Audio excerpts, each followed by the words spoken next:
शांति। ओम शांति। आज 2 जुलाई 2024।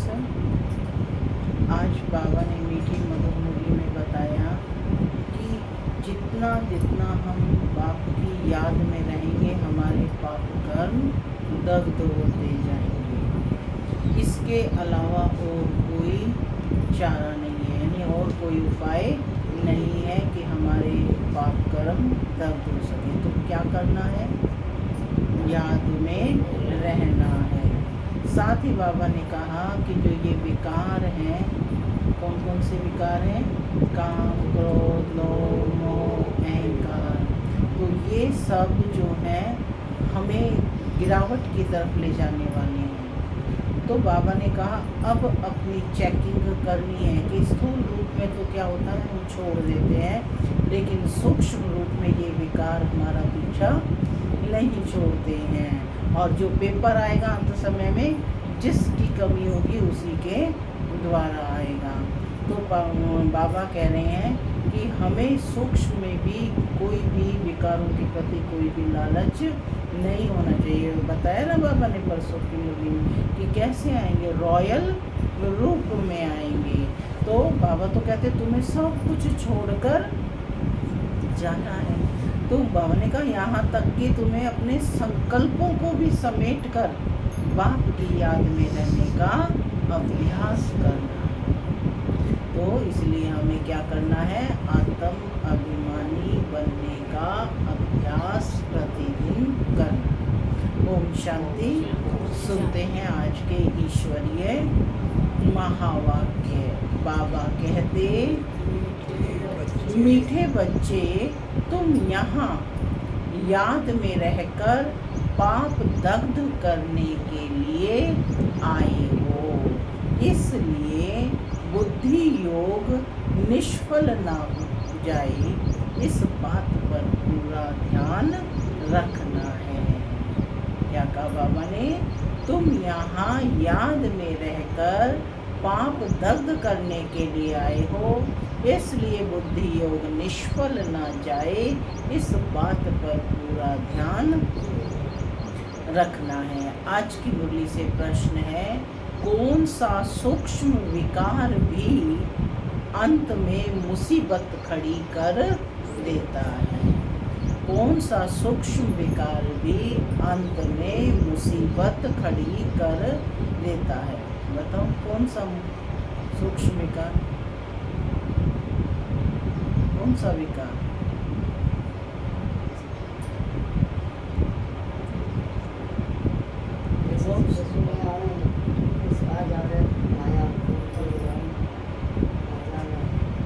माया किसी न किसी रूप में आएगी, लेकिन क्या को विकार का कौन सा रूप है? देखो दुनिया में भी कहते हैं ना कि जब लाभ लालच का रूप बन जाता है, लाभ अच्छा है, लेकिन जब वो लाभ प्राप्त होते होते लालच का स्वरूप बन जाए तो वो विकार बन जाता है। सुनते हैं बाबा का उत्तर। बाबा कहते कि सूक्ष्म में भी हबच यानी लालच का विकार है कि प्राप्त हो, मुझे प्राप्त हो, है ना। कोई चीज हबच के कारण इकट्ठी करके अपने पास जमा कर रख दी तो वही अंत में मुसीबत के रूप में याद आती है। इसलिए बाबा कहते, बच्चे अपने पास कुछ भी न रखो, तुम्हें सब संकल्पों को भी समेट कर बाप की याद में रहने की टेव यानी आदत डालनी है। इसलिए देही अभिमानी बनने का अभ्यास करो। ओम शांति। मन में आत्मा शांत स्वरूप हूँ, शांति मेरा स्वधर्म है। बाबा कहते, मीठे बच्चे अब घर वापस जाना है। तो क्या करना है? तैयारी करनी है, पढ़ाई पढ़नी है। पढ़ाई क्या है? मुख्य बात कि अपने को आत्मा समझ बाप को याद करो। बच्चों को बाबा रोज रोज याद दिलाते हैं कि देही अभिमानी बनो, क्योंकि बुद्धि इधर उधर जाती है। अज्ञान काल में भी कथा वार्ता सुनते हैं तो बुद्धि बाहर भटकती है, यहाँ भी भटकती है। इसलिए बाबा रोज रोज कहते हैं कि बच्चे देही अभिमानी बनो। वह तो कहेंगे हम जो सुनाते हैं उस पर ध्यान दो, धारण करो।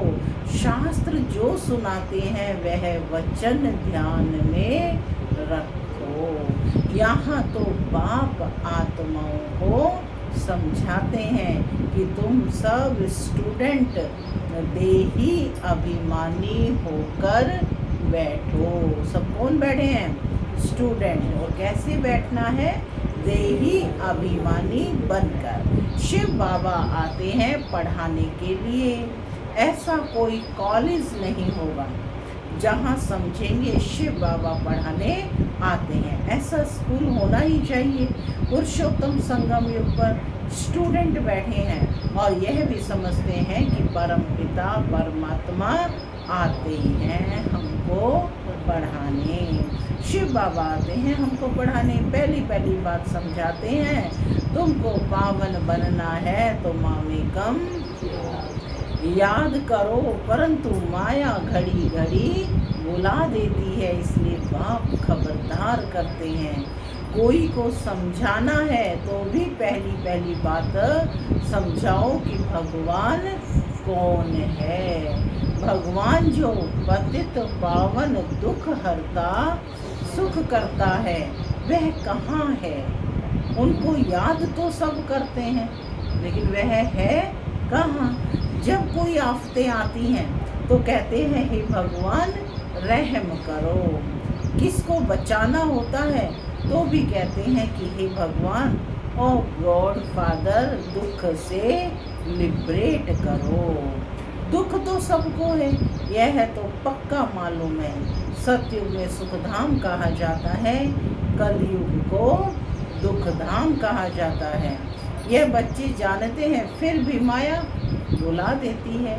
यह याद में बिठाने की रस्म भी ड्रामा में है, क्योंकि बहुत है जो सारा दिन याद नहीं करते हैं, 1 मिनट भी याद नहीं करते हैं, फिर याद दिलाने के लिए यहाँ बैठते हैं बिठाते हैं, याद करने की युक्ति बतलाते हैं तो पक्का हो जाए।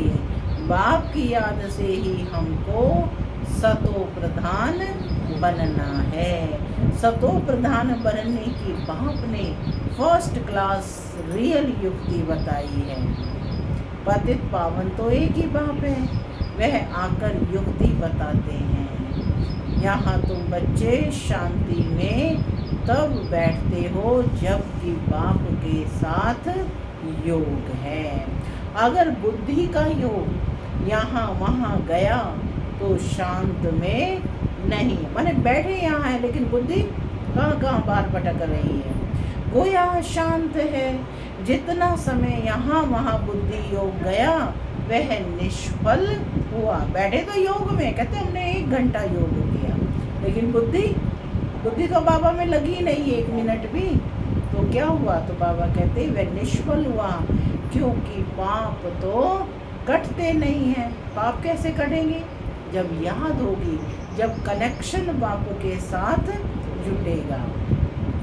दुनिया ये नहीं जानती है कि पाप कैसे कटते हैं, ये बड़ी महीन समझने की बातें हैं। बाप ने कहा है मेरी याद में बैठो, तो जब तक याद की तार जुटी हुई है उतना समय सफलता है। जरा भी बुद्धि इधर उधर गई तो वह टाइम वेस्ट हुआ, निष्फल हुआ। बाप का डायरेक्शन है ना कि बच्चे मुझे याद करो, अगर याद नहीं किया तो निष्फल हुआ। इससे क्या होगा? तुम जल्दी सतो प्रधान नहीं बनेंगे, फिर तो आदत पड़ जाएगी, यह होता रहेगा। आत्मा इस जन्म के पाप तो जानती है, बल कोई कहते हैं हमको याद नहीं है परंतु बाप कहते हैं 3-4 वर्ष से लेकर सब बातें याद रहती हैं। माने 3-4 वर्ष का बच्चा होता है, उसको सब बातें याद रहती हैं। शुरू में इतने पाप नहीं होते हैं जितने बाद में होते हैं। दिन प्रतिदिन क्रिमिनल आई होती जाती है। त्रेता में 2 कला कम होती है। चंद्रमा की 2 कला कितने में कम होती है? सीधे बैठेंगे भी सभी, अलर्ट होकर के बैठेंगे। सर्वशक्तिमान बाप परम धाम से आपको मुरली सुना रहे हैं ना। बाप कहाँ से आए हैं? तो बस बाबा बिंदु देखें, इधर उधर बुद्धि ना जाए। तो बाबा कहते कि जितना दिन प्रतिदिन क्रिमिनल आई होती जाती है, त्रेता में 2 कला कम होती है। चंद्रमा की 2 कला कितने में कम होती है? धीरे धीरे कम होती जाती है। फिर 16 कला संपूर्ण भी चंद्रमा को ही कहा जाता है, सूर्य को नहीं कहते।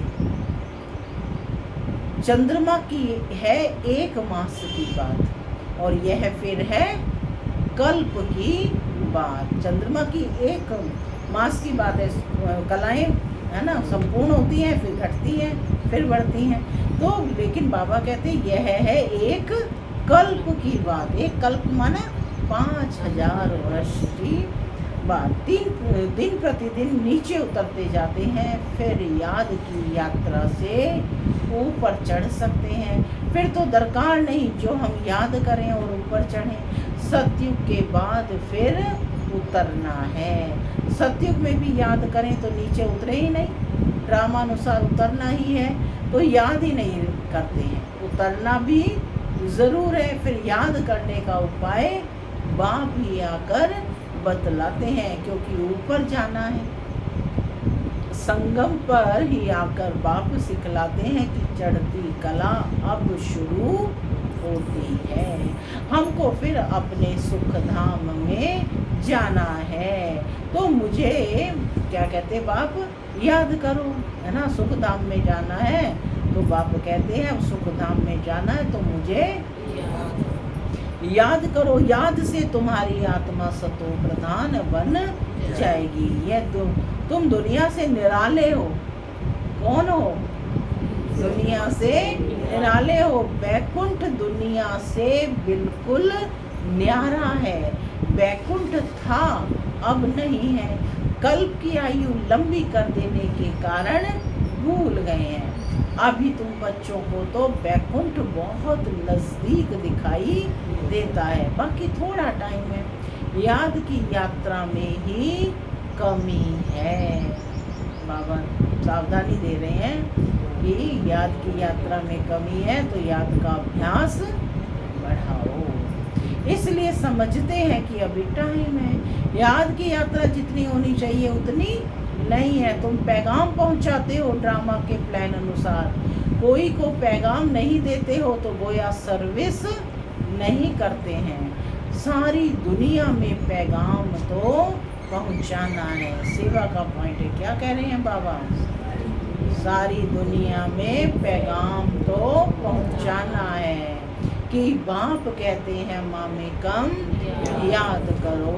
गीता पढ़ने वाले जानते हैं कि यह एक ही गीता शास्त्र है जिसमें यह महावाक्य है, परंतु उसमें श्री कृष्ण भगवान वाच लिख दिया है। तो याद किसको करें? फिर वो श्री कृष्ण को याद करो। बस शिव की भक्ति करते हैं, परंतु यथार्थ ज्ञान नहीं है जो श्रीमत पर चले। इस समय तुमको श्रीमत मिलती है, कौन सी? ईश्वरीय मत। इनके पहले थी मानव मत, अब कौन सी मत मिलती है? ईश्वरीय मत है ना, जिसे श्रीमत कहते हैं।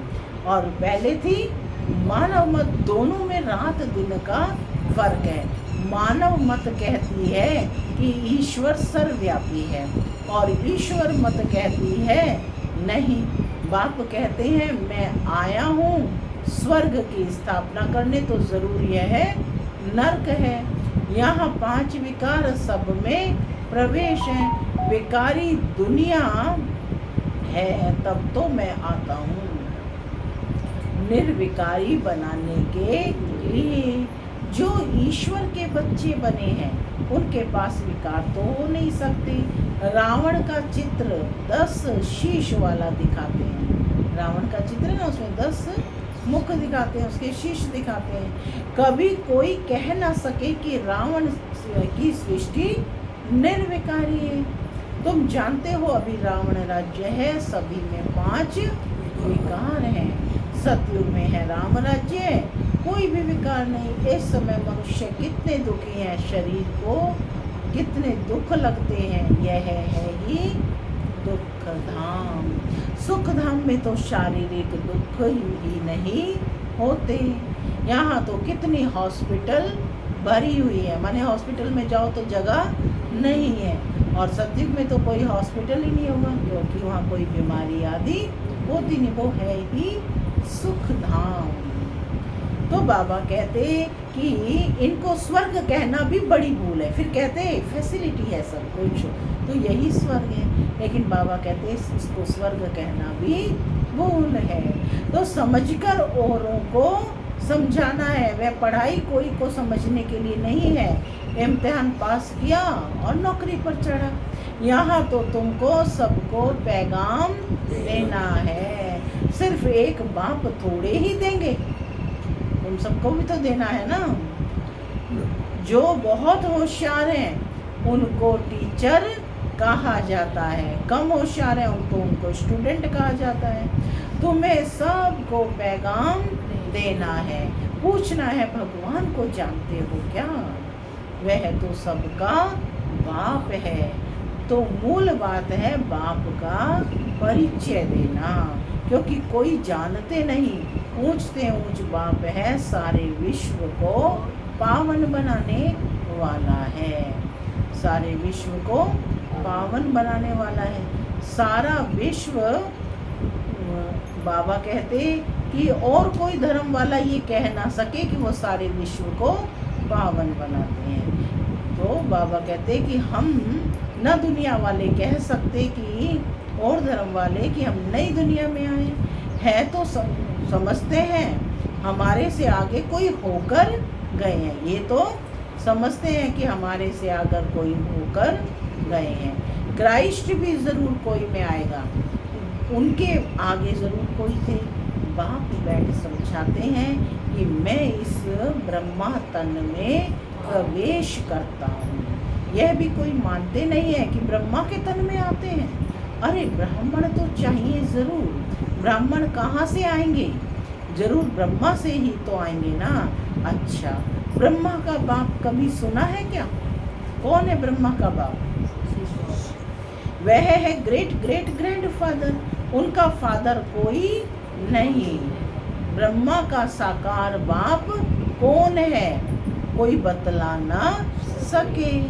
ब्रह्मा तो गाया हुआ है, प्रजा पिता भी है। जैसे निराकार शिव बाबा कहते हैं उनका बाप बताओ, फिर साकार प्रजापिता ब्रह्मा का बाप बताओ। शिव बाबा तो एडॉप्ट किया हुआ नहीं है, ब्रह्मा तो एडॉप्ट किया है, ये एडॉप्ट किया हुआ है। कहेंगे इनको शिव बाबा ने एडॉप्ट किया तो उनको अपना बच्चा बनाया। विष्णु को शिव बाबा ने एडॉप्ट किया क्या? ऐसे कहेंगे? नहीं। यह है तो तुम जानते हो ब्रह्मा सो विष्णु बनते हैं, एडॉप्ट तो हुआ नहीं है। शंकर के लिए भी बताया है, उनका कोई पार्ट है नहीं।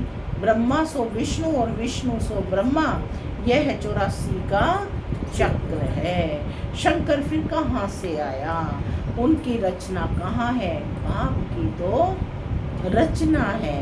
वह सब आत्माओं का बाप है और ब्रह्मा की रचना है सब मनुष्य।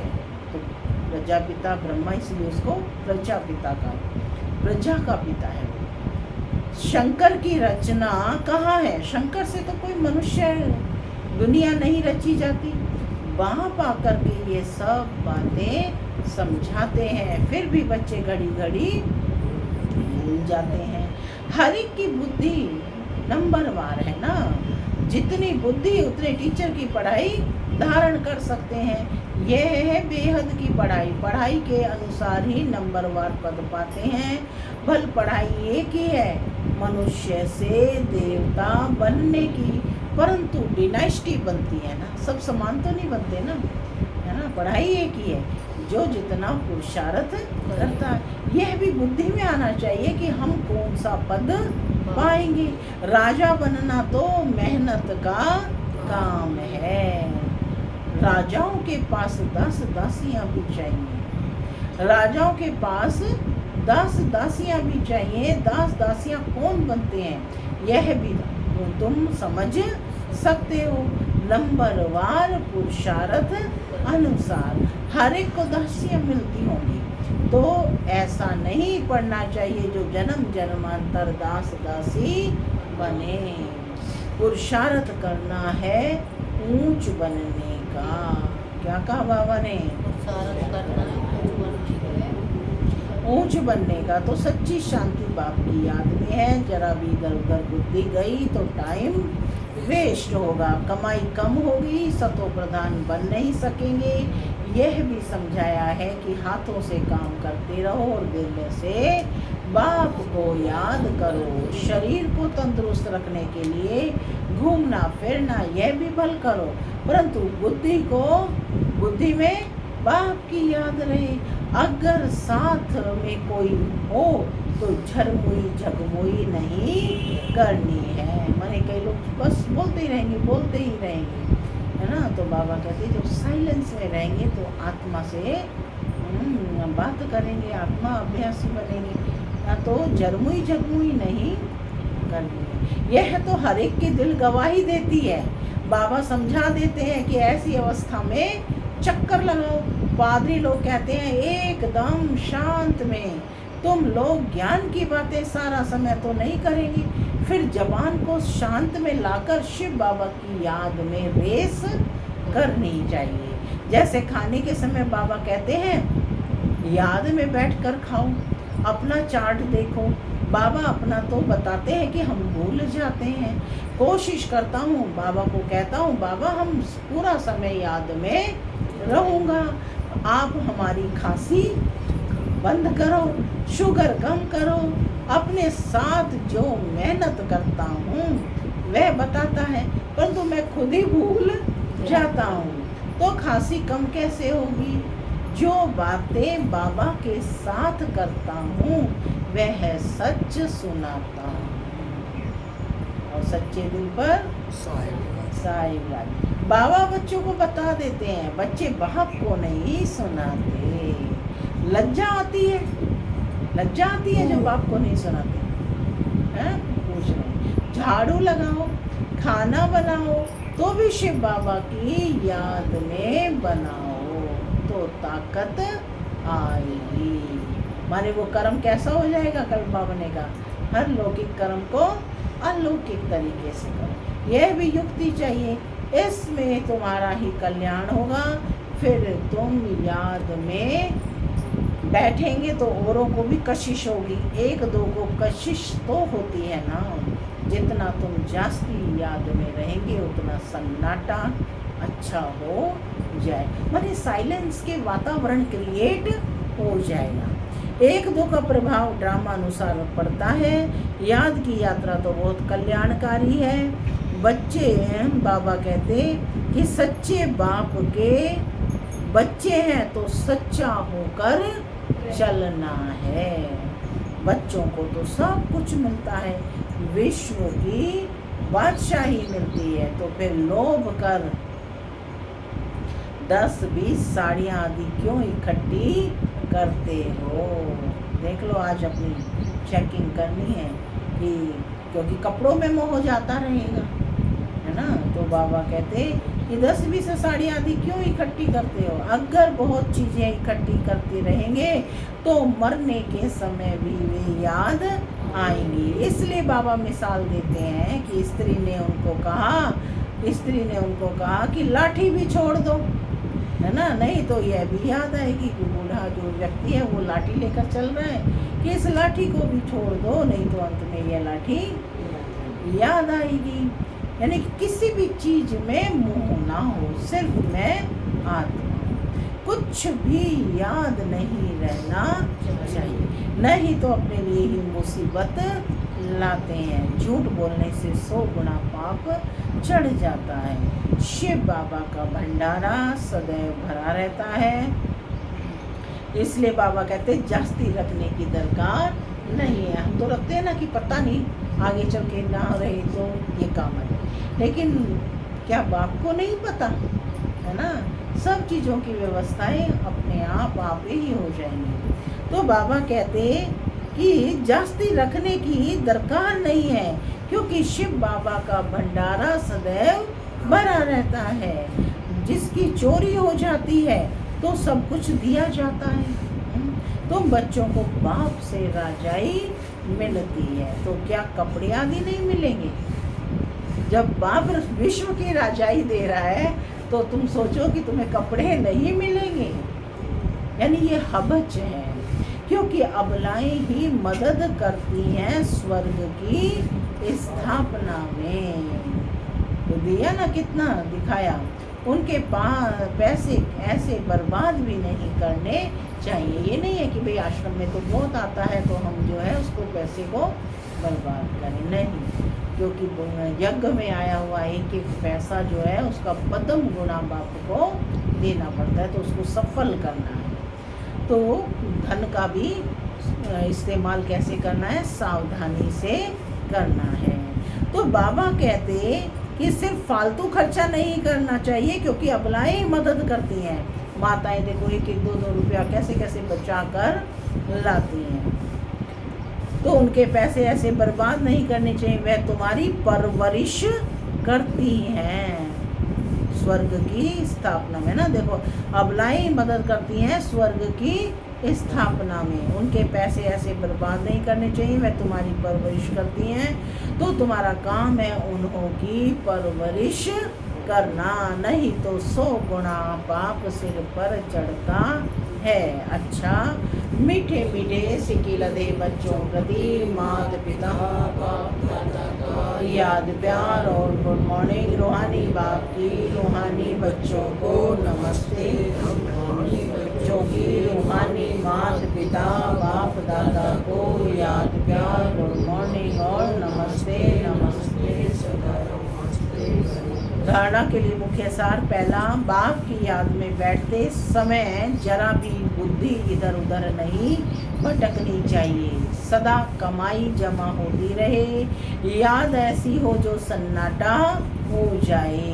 दूसरा पॉइंट, शरीर को तंदुरुस्त रखने के लिए घूमने फिरने जाते हो तो आपस में झरमुरी यानी पर चिंतन नहीं करना है। जबान को शांत में रख बाप को याद करने की रेस करनी है।